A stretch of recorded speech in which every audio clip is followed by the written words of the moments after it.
ભાવનગર માં પૂરપાટ ઝડપે આવી રહેલી કારે અકસ્માત સર્જાયો હતો, જેમાં 2 જેટલા લોકોને ઈજા પહોંચી હતી। વડોદરિયા પાર્ક નજીકથી પસાર થઈ રહેલી કારના ચાલકે સ્ટેરિંગ પરથી કાબુ ગુમાવતા એક ટુ વ્હીલરને અડફેટે લીધું હતું અને 2 જેટલા લોકોને ઈજા પહોંચી હતી। જો કે ઈજાગ્રસ્તોને ખાનગી હોસ્પિટલમાં લઈ જવામાં આવ્યા હોવાનું બિનસત્તાવાર સૂત્રોમાંથી જાણવા મળ્યું હતું। આ અકસ્માતની ઘટના બનતા લોકોના ટોળા એકઠા થઈ ગયા હતા, જેને પગલે પોલીસ દોડી આવેલ અને કારમાં સવાર 2 યુવાનોને પોલીસ સ્ટેશનમાં લઈ જવામાં આવ્યા હતા। સ્કોર્પિયો કારમાં ચાલક સહિત 2 યુવકો હતા, જે કોણ છે તે અંગે કોઈ માહિતી પ્રાપ્ત થયેલ નથી।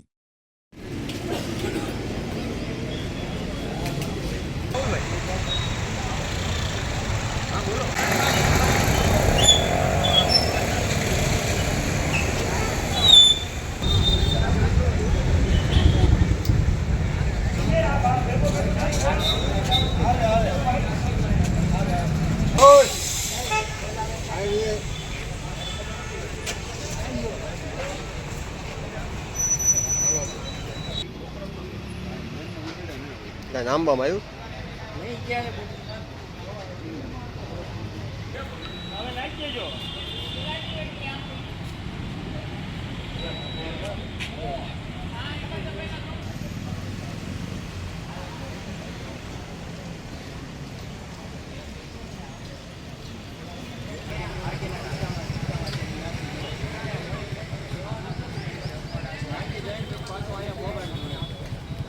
ભાઈ બન લઈ લો ને।